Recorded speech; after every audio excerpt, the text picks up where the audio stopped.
Aim right, achieve big at KR Mangalam University. स्वागत है आपका। आप देख रहे हैं वॉर रूम। अब बात करेंगे हम आसिम मुनीर की, जिसकी चमचागिरी के चर्चे हो रहे हैं बहुत ज्यादा। पाकिस्तान के सेना प्रमुख जनरल आसिम मुनीर ने कल अमेरिका के राष्ट्रपति डोनाल्ड ट्रंप के साथ व्हाइट हाउस में लंच किया। इस दौरान मुनीर ने ट्रंप की चमचागिरी करने में कोई कसर नहीं छोड़ी। मुनीर ने डोनाल्ड ट्रंप को भारत पाकिस्तान वॉर रुकवाने के लिए धन्यवाद कहा और लगे हाथ उनके सहयोग के लिए उन्हें नोबेल शांति पुरस्कार देने की मांग कर दी। ट्रंप ने भी मुनीर की तारीफ की। पाकिस्तानी आर्मी चीफ को पाकिस्तान का नेता बता दिया। मुनीर के डिनर के बाद व्हाइट हाउस की प्रवक्ता अन्ना केली से एक पत्रकार के सवाल के जवाब में कहा कि मुनीर ने ट्रंप के लिए नोबेल की मांग की, इसलिए उन्हें डिनर के लिए बुलाया गया, लंच के लिए बुलाया गया। ट्रंप ने मुनीर से मिलने के बाद कहा कि वो बहुत खुश हैं, मुनीर से मिलकर बड़े सम्मानित महसूस कर रहे हैं। ये डोनाल्ड ट्रंप की तरफ से कहा गया। अब मुनीर अमेरिका में ट्रंप की चमचागिरी में व्यस्त हैं, तो पाकिस्तान के रक्षा मंत्री अपने देश के फील्ड मार्शल, जिन्हें फील्ड मार्शल के नाम से आप कह सकते हैं, वो उनकी हरकतों से अनजान है। पाकिस्तान में बेवकूफाना बयान दे रहे हैं। ख्वाजा आसिफ ने कहा कि उन्हें पता ही नहीं कि मुनीर किस एजेंडे के साथ अमेरिका विजिट पर गए हैं। ऐसे में साफ है कि आसिम मुनीर भी अब परवेज मुशर्रफ की राह पर हैं। पॉलिटिक्स में दिलचस्पी ले रहे हैं और पाकिस्तान सरकार को इसकी भनक तक नहीं है। देखिए पाकिस्तान में क्या चल रहा है, पाकिस्तान में कैसे जानकारी नहीं है रक्षा मंत्री को कि क्यों गए हैं आसिम मुनीर अमेरिका। इस पर तो चर्चा कर ही लेंगे, इस पर तो बात कर ही लेंगे, लेकिन अभी अमेरिका क्या करना चाह रहा है, इस पर मैं वोरा सर आपसे जानना चाह रही हूँ। ये क्या हो रहा है? ये ट्रंप मुनीर को बुला रहे हैं, लंच हो रहा है, फिर दोनों एक दूसरे की तारीफ में कसीदे पढ़ रहे हैं, कह रहे हैं मैं बड़ा सम्मानित महसूस कर रहा हूँ, मुनीर कह रहे हैं नोबेल प्राइज मिल जाना चाहिए। क्या चल क्या रहा है ये? हाँ, मिलना तो चाहिए। नोबेल नहीं मिलना चाहिए, अंग्रेजी में एक शब्द है इग्नोबल, यानी जो बहुत खराब व्यक्ति होता है वो प्राइज उसको दे देना चाहिए।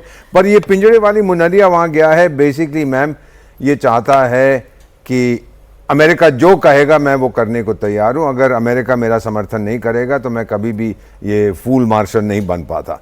मेरा मानना है कि अमेरिका उसका प्रयोग करेगा उसके बेसिस का, जैसे जनरल साहिबान बता रहे थे, कमांडर साहब बता रहे थे, उनका प्रयोग करेगा, वहाँ से अंदर जाएगा, ईरान पर हमला करेगा।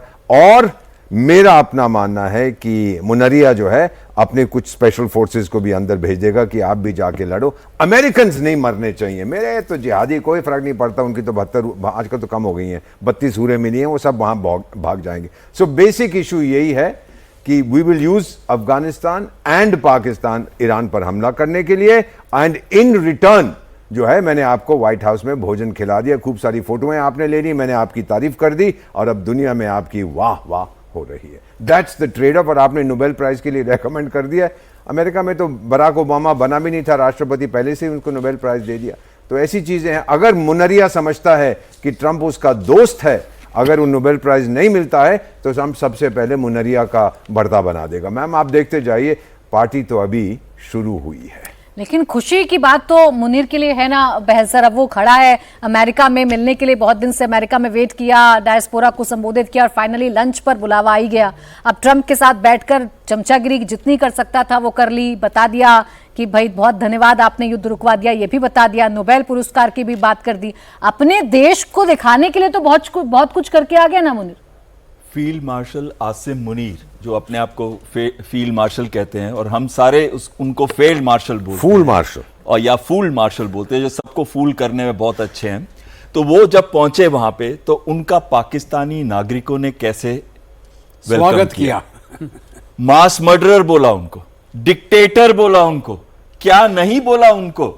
और उनको जो चीजें कही गई हैं, शेम शेम, उनके बारे में नारे लगाए गए। तो आप मुझे बताइए कि एक जनरल जो जाता है, पहले तो क्या जनरल को कोई भी प्रेसिडेंट ने आज तक इनवाइट किया है? हाँ, वो जनरल जो देश को रिप्रेजेंट कर रहे हैं, जैसे जनरल अयूब हो गए या जनरल जिया हो गए, वो एक अलग बात है, लेकिन वो तो प्रेसिडेंट थे देश के। ये तो फील्ड मार्शल हैं, अपने आप बने फील्ड मार्शल हैं। तो इनको क्यों इनवाइट किया? और इनको इनवाइट किया, अमेरिका ने हमेशा अपना फायदा देखा है। अमेरिका, एक बड़ी फेमस स्टेटमेंट है जो मैस्टन साहब भी बहुत बोलते हैं और वो लॉर्ड वेवल ने कही थी, in international relations there are no permanent friends nor permanent enemies, no interest but only permanent interest. Not true. या डिप्लोमेट साहब नॉट ट्रू कहते हैं, बट यही पॉलिसी फॉलो करते आया आज तक। और तो डिप्लोमेट किस काम के हैं हम लोग? साथ में उनको अब अभी पाकिस्तान एक फायदेमंद देश नजर आ रहा है। उनको लग रहा है कि ईरान के साथ अगर युद्ध होगा तो पाकिस्तान की धरती, पाकिस्तान की वायु स्पेस, पाकिस्तान के एयर बेसिस, पिछले भी जब अफगानिस्तान का युद्ध हुआ था तो 4 एयर बेसिस का इस्तेमाल किया गया था। दूसरी एक अहम चीज आती है इसके अंदर, पाकिस्तान ने सपोर्ट किसको किया? ईरान को। ये जनरल, ईरानियन जनरल ने क्या बोला कि अगर हमारे पे कोई न्यूक्लियर बॉम्ब गिरता है तो पाकिस्तान गिराएगा। तो कहीं ना कहीं अमेरिका को अब लग रहा था, ट्रंप साहब को लग रहा था कि इनको जल्दी से जल्दी अपनी ओर कर लो, एक लंच खिला दूंगा, ये खुश हो जाएंगे और उसके बाद जो मैं कहूंगा मान जाएंगे। एक बिरयानी में मान गए। बिरयानी भी उन्होंने खा ली उनके साथ, जिहादी बिरयानी। अब बात आती है एक और चीज की, बहुत अहम चीज की। आपको याद होगा शुरू में ट्रंप ने कहा था कि 60 दिन देता हूं मैं ईरान डील के लिए, और 61वें दिन पे इजराइल ने अटैक कर दिया। और अमेरिका क्या बोल रहा था कि मेरा कोई रोल नहीं है इसके अंदर, और एक दिन पहले अटैक किया जब नेक्स्ट डे मीटिंग होने वाली थी न्यूक्लियर डील के ऊपर। क्या मतलब है ये कि खुद अमेरिका ने ग्रीन लाइट दी है, अमेरिका नहीं चाहता, और पाकिस्तान के जनरल को लंच करा रहा है, और यह दिखा रहा है कि उनके देश के अंदर जनरल मोर इंपॉर्टेंट है उनको, और एक पॉलिटिकल लीडर इंपॉर्टेंट नहीं है। और साथ में क्या हो रहा है, अगर आपको नेगोशिएशन करनी है किसी के साथ भी, तो क्या आप उसकी बेइज्जती करेंगे? खिल्लत उड़ाएंगे आप उनकी? कभी नहीं करेंगे। क्या आप उनको कहेंगे कि अगर आपने अनकंडीशनल सरेंडर नहीं किया तो देखिए फिर आपका क्या हाल होता है? क्या ऐसे शब्दों का इस्तेमाल किया जाता है किसी भी नेगोशिएशन में? इसका क्या मतलब है? ये उकसा रहे हैं अमेरिकन ईरान को कि कोई ऐसी गलती करे जैसे कि वो किसी भी अमेरिकन बेस को अटैक कर दे या कहीं पे भी कुछ कर दे, ऐसी हरकत जहां पे वो आर्टिकल 5 जैसे कि डिप्लोमेट साहब बता रहे थे उसका इंपोजिशन हो जाए। क्योंकि अमेरिका के पास 40,000 ट्रूप्स हैं अभी इस एरिया के अंदर, मिडिल ईस्ट में 19 बेसेस हैं, 8 परमानेंट बेसेस हैं, और डीगो गार्सिया जो भारत के नीचे 2000 किलोमीटर है वहां पे अपने स्ट्रेटेजिक बॉम्बर्स को रखता है। लेकिन क्या अमेरिका चाहेगा कि जैसे जनरल साहब कह रहे थे कि अफगानिस्तान में जाके अटक गए, वियतनाम में जाके अटक गए, क्या उनके बॉडी बैग्स वापस अमेरिका जाएं? इस समय सपोर्ट नहीं है, इस समय अमेरिका के अंदर सपोर्ट नहीं है ट्रंप को कि लड़ाई पे जाओ, लेकिन उनको कोई मौका मिलता है तो वो छोड़ेंगे नहीं। और ये सारी प्लानिंग जो है वो इन सबको इंक्लूड करती है, और उसमें एक ये लंच मुनीर का भी आ जाता है। अब मुनीर ने लंच भी कर लिया और बड़े बड़े शब्दों से उनको नवाजा भी गया, बड़े बड़ी बातें, बड़े बड़े तारीफ के जो कसीदे हैं वो डोनाल्ड ट्रंप ने पढ़ा, जिसके बाद मुनीर तो अभी फिलहाल अपने आप को गदगद महसूस कर रहा है। अब चाहे यूज करें पाकिस्तान को अमेरिका, चाहे ना करे वेस्टर्न सर, वो अभी तो खुश है, उसे अच्छा लग रहा है कि चलिए जो भारत से मार पड़ रही थी वो भी कहीं ना कहीं रुक गई, मैं बच गया, और अब बड़ी बड़ी तारीफें भी हो रही हैं मेरी। बिल्कुल आपने सही बोला। आसिम मुनीर को तो बहुत ही अभी एक इलेशन की फीलिंग और बहुत ही अच्छी फीलिंग हो रही होगी, लेकिन इस सब के पीछे एक एंगल है, और वो एंगल ये है, देखिए जब 9/11 हुआ था प्रेसिडेंट बुश ने क्या बोला था मुशर्रफ को, either you are with them और यू आर विद अस।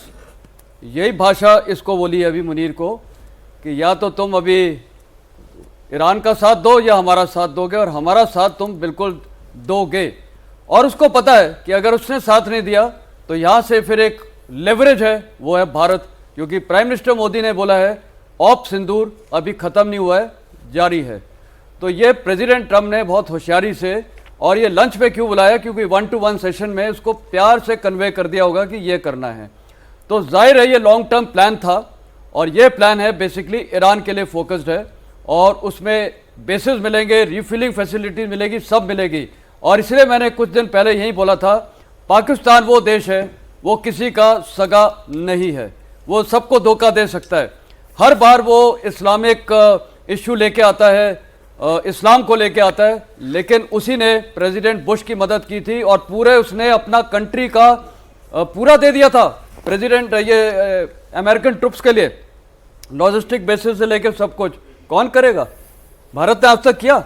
भारत ने को भी एक बार जब वाजपेयी साहब प्राइम मिनिस्टर थे, अमेरिका ने बोला था आप हमें रीफिलिंग फैसिलिटीज़ भी दे दो। तो हमारा एक वो है इज्जत भारत की। पाकिस्तान किसी का सगा नहीं है।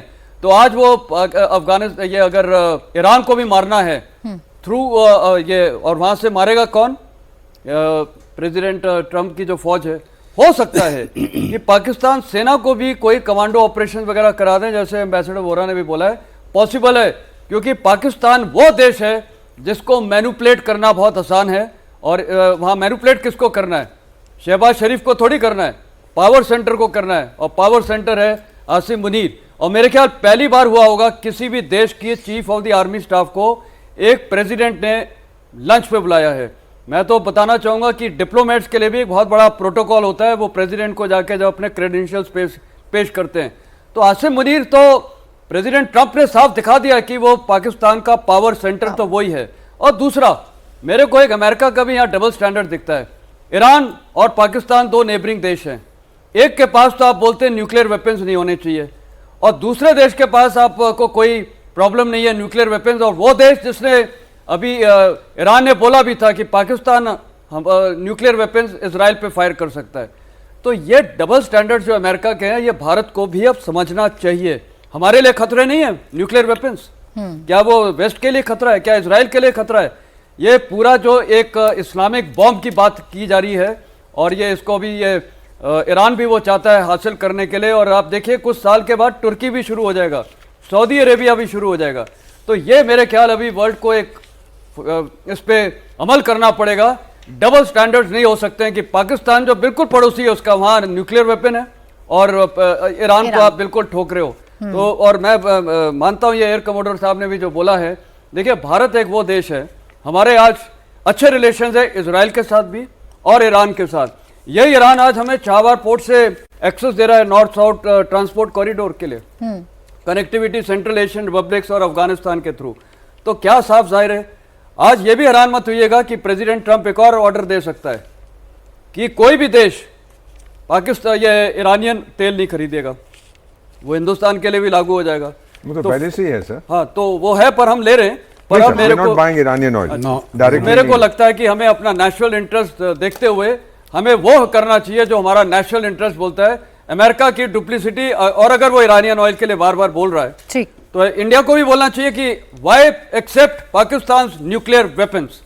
और बार बार साथ में नाम भी ले रहे हैं ना डोनाल्ड ट्रंप की। अगर बात करें तो आप बार बार साथ में नाम ले रहे हैं, आप पाकिस्तान की तारीफ भी कर रहे हैं, तो आप साथ में भारत की तारीफ कर रहे हैं, भारत की तारीफ कर रहे हैं, साथ में पाकिस्तान की तारीफ। उसको क्या फर्क, सॉरी इक्वेट, ये सुनने में अटपटा लगता है। उसको क्या फर्क पड़ता है मैकडोनल्ड ट्रंप को? मैम, अभी जनरल साहब ने बहुत अच्छी बात कही है कि दुनिया को अमल करना चाहिए। Sir, between morality and reality बहुत फर्क है। दुनिया परवाह करती है कितने पाकिस्तानी और भारतीय मर जाए अगर जंग होता है? अर्जेंटीना के नागरिकों को कोई फर्क पड़ेगा? सर, मंगोलिया के नागरिकों को कोई फर्क पड़ेगा कितने मर जाते हैं? तो between the shadow comes in कि हमको ये करना चाहिए। करने वाला कौन है? मैकडोनल्ड ट्रंप करेगा? उसको क्या फर्क पड़ता है?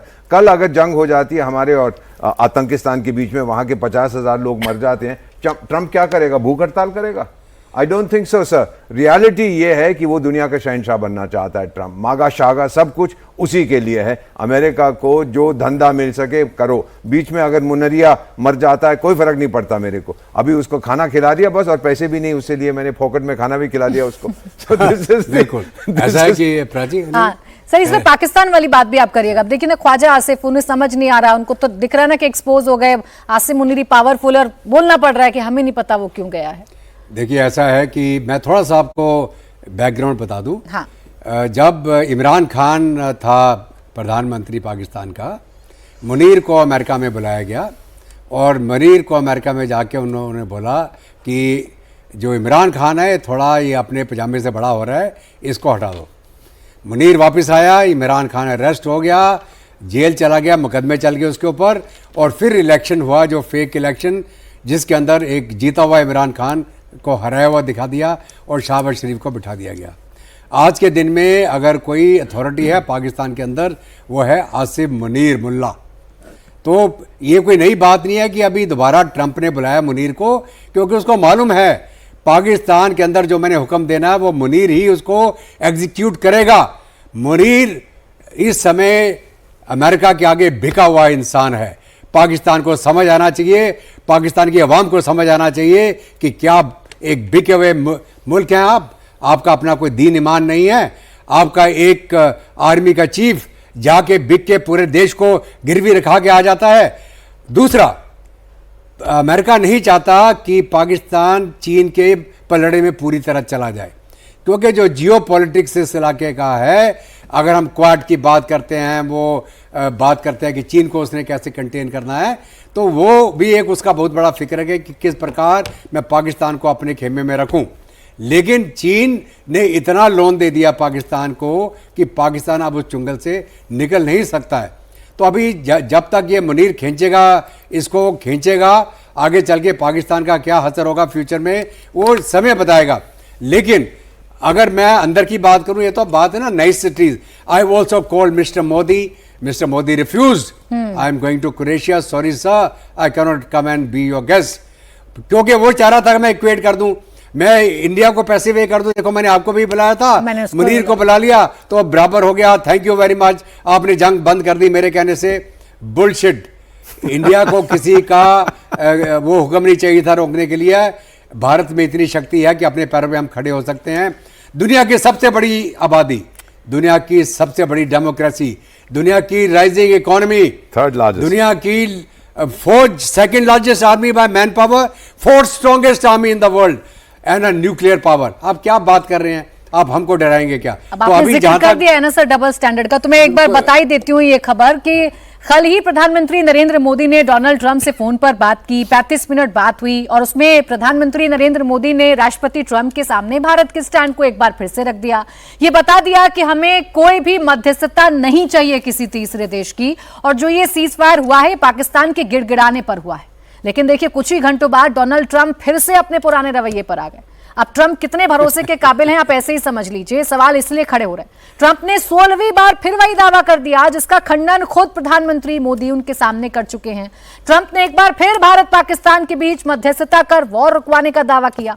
यह दावा ट्रंप ने आसिम मुनीर से मुलाकात के बाद किया, जबकि ठीक उनके इस दावे से कुछ ही घंटे पहले पीएम मोदी से उनकी बाकायदा टेलीफोनिक बातचीत हुई, जिसमें पीएम मोदी ने साफ साफ बताया था कि भारत पाकिस्तान के बीच सीज फायर में किसी तीसरे की मध्यस्थता नहीं हुई, कोई ट्रेड डील की बात नहीं हुई। लेकिन ट्रंप हैं कि हर बार ऐसे बयान देकर खुद अपनी क्रेडिबिलिटी पर सवालिया निशान खड़े करते जा रहे हैं। मैं इसमें थोड़ा सा sorry, reason I had him here, I wanted to thank him for not going into the war, just ending the war. मैंने उन्हें यहाँ इसलिए बुलाया है क्योंकि मैं उन्हें युद्ध ना करने और इसे समाप्त करने के लिए धन्यवाद देना चाहता था। प्रधानमंत्री मोदी कुछ समय पहले ही यहाँ से गए हैं।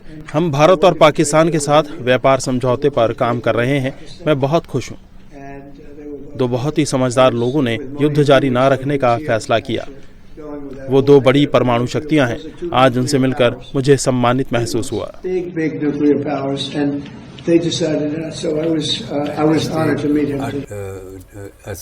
उसके बाद आप पकड़ना। बोलिए सर, ये क्या है? ट्रंप क्या कर रहे हैं? बिल्कुल, हमारी मिनिस्ट्री ऑफ फॉरेन अफेयर्स और हमारे यहाँ पे एक्सटर्नल अफेयर्स, थैंक यू, तो absolutely right for correcting me. हमको मालूम था कि ट्रंप क्या बोलेगा, इसलिए अब आप पूछिए एम्बेसडर साहब से, हमने प्रीएम्प्ट क्यों किया, हमने भारत के लोगों को क्यों बताया कि झूठ बोलने वाला है वो।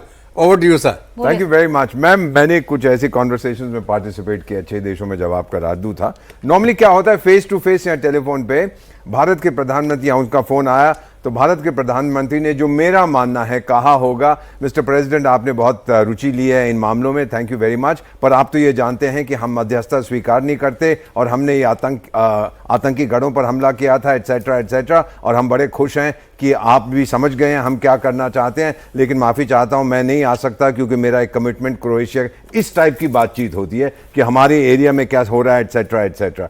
अब ट्रंप की एक बीमारी है, अंग्रेजी में मुझे उसका नाम पता नहीं है, he hears but he does not listen।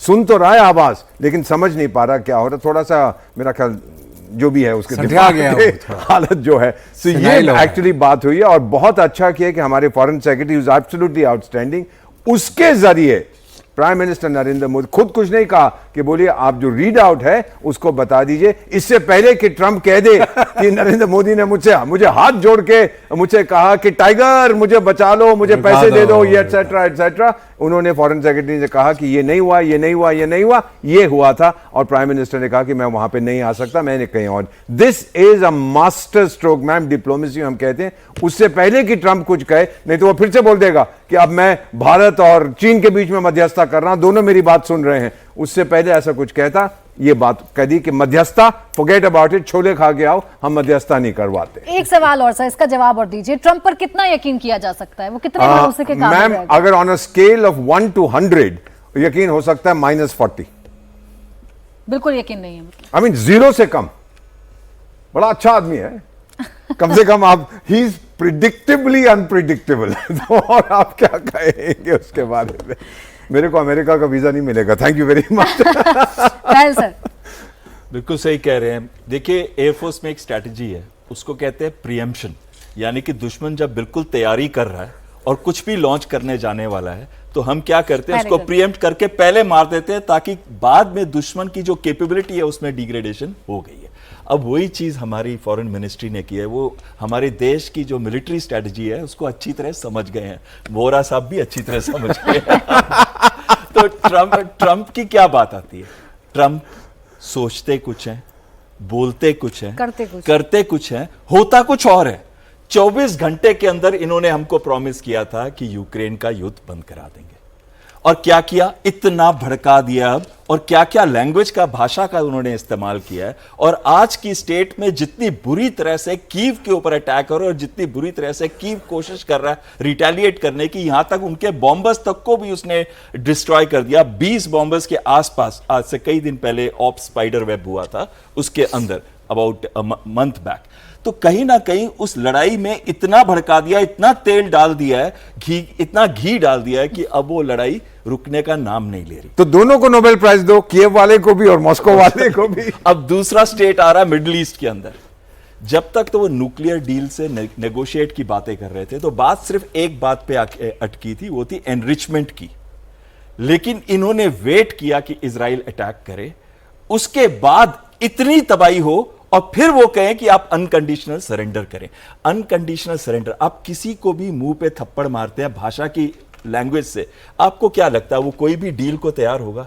तभी कहते हैं ना इंग्लिश में, कभी कैट भी एक कॉर्नर में आ जाती है तो उसको अगर रास्ता नहीं मिलता तो वो लड़ती है, और यही चीज हो रहा है। अगर किसी भी देश की आप बेइज्जती करते हैं, जेलेंस्की की कैसे बेइज्जती की थी उन्होंने जब वो मीटिंग चल रही थी, बेचारा मीटिंग से उठ के भाग गया। साउथ अफ्रीका वाले की भी।